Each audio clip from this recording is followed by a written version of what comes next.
9. Ayan. So, ang mangyayari niyan is magkakaroon ka ng total stock which is 30 plus the incoming stock. So, ang gagawin mo lang dyan, 30, ayan, may nakasulat na.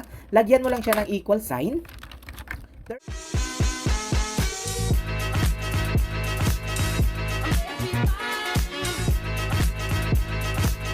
Yan. So, kung meron kang sari-sari store at nahihirapan kang mag-track kung magkano ang kinita mo sa isang araw, nahihirapan kang mag-track ng inventory mo kung ilan na lang yung natitira mong mga item o mga pinagbebenta, baka ito na yung sign para mag-upgrade ka ng iyong business or ng iyong negosyo. Dahil kapag napanood mo ito, malaking tulong to sigurado para sa'yo. Kung ikaw ay namumroblema sa tulad ng sinabi ko kanina sa iyong inventory or sari-sari store, alam ko malaking tulong ito. Pero kung hindi mo pa rin ikaw satisfied, hindi mo masundan, andito lang po kami. Mag-message lang po kayo sa Almontero Tutorial. Nandyan po, mag-comment po kayo and subscribe na lang din po.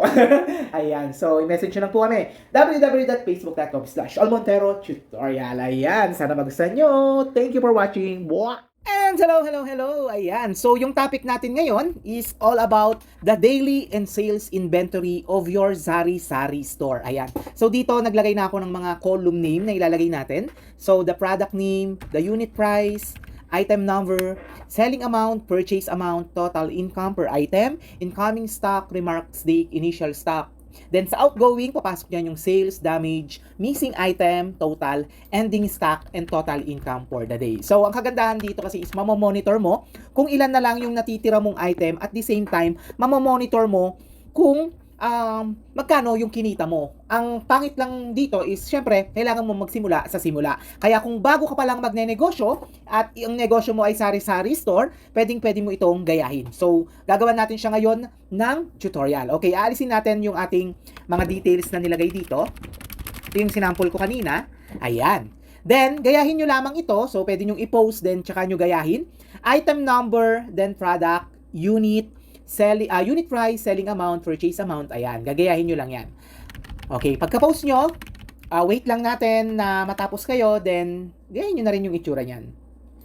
Okay, so, start na tayo. So, let's say, ang unang item natin ay ang ating piatos. The number 1 item in the sari-sari store, the piatos.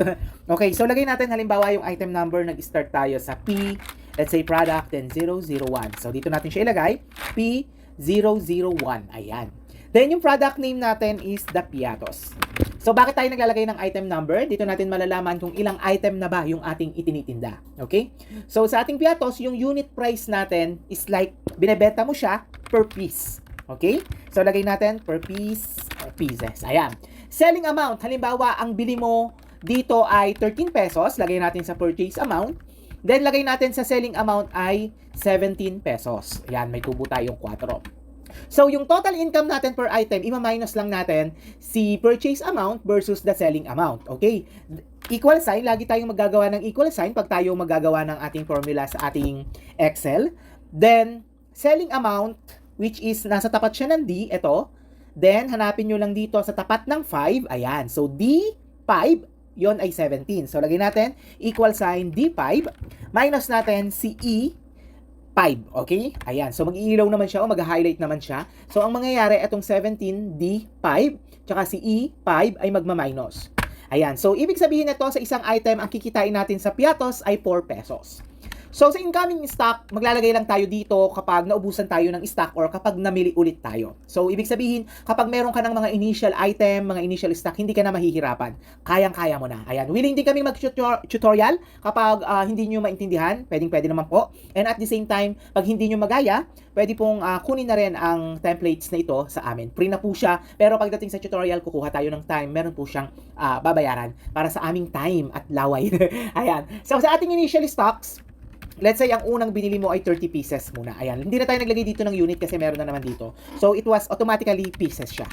Okay? Then, dito sa outgoing, naglagay ako dito ng sales, damage, missing, and total. Then, sa ending, ito yung ending stock natin at saka yung total income. So, kung meron ka ditong stock na 30 piatos, yung iyong initial stock, then let's say may bumili agad na dalawa. Ayan. Tapos may damage or butas. So, isa ilalagay mo. Then, 0 sa missing or yung nawawala. Hindi mo malaman kung nabenta or merong damage kaya nasa missing siya. So, since wala pa din, then maglalagay tayo dito ng total kung ilan lahat-lahat. So, ang gagawin mo, pagpaplasin mo lang si sales, damage, at missing. Parang gagawin yon, Equal sign. So, katulad ng ginawa natin kanina, si sales ay nasa tapat ni J, si damage nasa tapat ni K, si missing nasa tapat ni L. Then, sa tapat nito, dito sa ating row, meron tayong number 5. So, gagawin natin para magawa ng ating formula, equal sign J5 plus K5 plus L5. Okay? Then, i-enter mo lang siya. So, lalabas, 3 na yung ating outgoing. So, ang ating ending stock, gagawa ulit tayo dito ng formula, yung total na itong outgoing natin, at saka yung ating initial stock. So, ang gagawin natin, equal sign. Yes, tama. Si initial stock ay katapat ni I, si total ay katapat ni M. So, I, number 5, minus M5. So, magma-minus ngayon si I5 at saka si M5. Doon mo makukuha kung ilang piatos na lang yung natitira, which is 27 since merong sales na dalawa at may isang damage. So, meron ka pang 27. So, paano naman malalaman yung total income? Ayan. Sa total income natin, ang mangyayari dyan ay imumultiply mo itong sales mo, multiply mo dito sa total income per item, which is the F5, multiply by J5. Okay? Anong gagawin pag magpo-formula? Laging equal sign. Then yung inano ko kanina, J5, multiply natin ngayon sa ating total income per item, which is under siya ni F5. So, ang total income mo sa dalawang piatos ay 8 pesos. Okay? Then, para hindi tayo malito, pwede tayo maglagay dito ng ating peso sign para naman alam natin na yung ating pinag-uusapan ay pera na. So, hanapin natin yung Philippine. Ayan. Okay? Ayan. So, alam natin na 8 pesos yung ating kinita. So, what if, sir, may bumili ulit ng piato? So, lagay natin 3. Ayan. So, ang magiging kita mo ngayon ay 12. What if 4? Automatic na po yan. 16 na yung kita mo. 5. 20 na yung kita mo. 6. 24 na yung kita mo. Halimbawa, may missing. Lalagay mo dyan sa damage.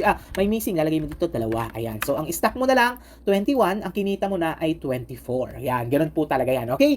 Then, paano naman, sir? Kunyari, naubos na yung stock natin dito sa initial. Yung stock natin ay natitira 21. Halimbawa, may bumili ng 21. So, lalagay natin ngayon dito ay 30 pieces. Nako. 27 pieces. Ayan, 27 pesos. Nako, 0 stock na. Dito mo malalaman, wala na akong piatos. Kailangan ko nang bumili sa Pure Gold. Pure Gold, baka naman. Kailangan ko nang bumili. So, ang mangyayari niyan is, maglalagay ka ngayon dito ng scamming stock. Kunyari ngayon ka din bumili. Halimbawa, nagpabili ka agad-agad ng iyong piatos. O kaya naman, nagpasabay ka. Pumunta yung iyong anak sa Pure Gold, nagpabili ka ng piatos ng 30. Ayan. So, ang mangyayari dyan, maglalagay ka nga dito ng remarks date kung saan dito mo malalaman kung kailan ka ulit nagdagdag ng incoming stock. So, let's say March 9. Ayan. So, ang mangyayari niyan is magkakaroon ka ng total stock which is 30 plus the incoming stock. So, ang gagawin mo lang dyan, 30. Ayan, may nakasulat na. Lagyan mo lang siya ng equal sign. 30 plus G. Ayan, G, katapat ni G at ni 5. G, 5. Enter mo lang. Ayan, 60 na yung stock mo. Ayan. So, mapapansin mo, naglagay ako dito. Ang stock ko ay 30. Naglagay ako ng 30 stock nung March 9. Kaya 60 na yung initial stock ko. May bumili ng 27 pieces. Ang isa ay damage. Ang missing ay 2. Kaya yung total stock ko ay 30. Ang kinita ko ay 108 pesos. May bumili na naman. Kunyari, may bumili. Same date. Okay. May bumiling 5. So, 32 na yung sales mo. Ang kinita mo na ay 128 pesos doon sa piatos na yon. Okay? Ganon lang siya kabilis. Okay, let's say another item na naman tayo. Punta naman tayo kay kanina per piece sa unit price. Ngayon, punta naman tayo sa per box. So, product 002. Ayan, nalagay natin. So, let's say Mongol na lapis. Binebenta mo siya per box. Lalagay mo dyan per box. Kunyari, yung purchase amount or yung bili mo sa lapis na yan ay 50 pesos. Ang benta mo per box ay 70 pesos. Okay? So, same lang yung process natin. Ang total income mo dito ay 20 pesos per box. So, ang stock natin dito ay let's say 30 box din. Then, katulad ng ginawa natin kanina, ganun lang din yung gagawin natin. Okay? So, para mangyari yan, ang mangyayari niyan, may nakikita kayo dyan, pag pinindot nyo, ayan, may makikita kayo dyan, square na maliit na color green. I-drop down nyo lang yan. Pag may mga bago kayong item, ayan. I-drop down nyo yan para makopy nyo yung formula sa taas. Pero huwag kayong malilito dyan kasi yung details niyan same lang. So, since bago yung item natin, isi-zero natin yung sales, isi-zero natin yung damage, isi-zero natin yung missing. So, mapapansin mo, kung ilan yung stock mo, tsaka yung ending stock, at tsaka yung total, 0 siya, at tsaka 30 yung ating stock. Okay, halimbawa, may bumili. Ayan na, bumili na. May bumili ng box. 3 box. So, supposedly, dapat ang maging ending stock nito ay 27. may bumili, ayan, 27 na lang yung ating ending stock at ang kinita natin ay 60 total income. May nawala. May nawalang item tatlo. Nakaw, 24 na lang yung iyong ending stock, ang kinikita mo pa lang ay 60. Naku, tutubo ko kaya. Let's say, nabenta na lahat. May bumiling 27 tapos may damage na tatlo. So, ang napagbenta mo, 540 yung kinita mo. So, pwede ka dito ngayong pwede tayong maglagay dito kung magkano ba yung purchase amount mo in total para makita mo ngayon kung magkano yung income mo. Pero automatically kasi, minultiply na natin siya sa total income per item. So, supposedly, kahit huwag na tayong maglagay dito sa side na to, makikita mo ni dito kung ilan yung income na nangyari. So, zero stock na tayo, maglalagay tayo ngayon ng ating another stock. Okay, so, maglalagay tayo ng incoming stock na another 20 bucks. Let's say March 9 din siya. Ayan. So, ang mangyayari niyan, nag-add tayo. So, kakopy mo lang yung formula dito. 30 plus the G6. Automatically na yan. So, yung ating initial stock dito ay 50. Nagdagdag tayo ng 20. Ayan, yung sales natin ay 27. Kumita tayo ng 540. May damage tayong tatlo.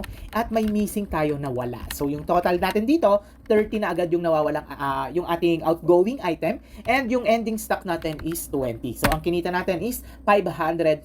So, anong gagawin natin sa damage? Maaaring ibalik natin sa pinagbentahan or pinagbilhan natin para mabawi natin yung ating puhunan. Ayan. So, ganun lang. So, una, mahihirapan ka, pero once na nailagay mo na lahat yung item mo dito, so, dami yan.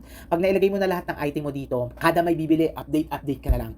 Kaya, hindi ka na mahihirapan kapag may daily sales and inventory ka na ng iyong sari-sari store. Ayan. So, kung kayo ay may mga katanungan, mag-comment lang po kayo and mag-subscribe na rin po kayo. Tapos, pwede kayong mag-avail sa amin ng template with tutorial. If ever naman na template lang ang gusto nyo, pwede din naman. Ayan. Kung meron kayong mga katanungan, ayan, i-email nyo lang po kami or i-message nyo po ako sa aking Facebook.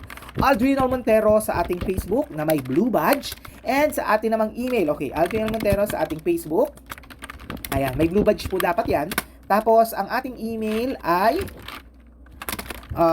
Almontero Tutorial aldrin08@gmail.com. Ayan ang ating email. Diyan nyo lang po kami i-contact para naman sa inyong mga katanungan sa pag-a-avail ng ating tutorial and at the same time sa ating templates. Kami na po bahala sa tutorial. If ever magpapa-encode kayo ng mga item, pwede din po sa amin. Pag-uusapan natin yan through video call kung gusto nyo and kung nahihiya-hiya naman kayo, pwede namang chat-chat lang. Okay? Hanggang dito na lang. Once again, I'm Aldrin Montero dito sa Almontero Tutorial. Hanggang dito na lang!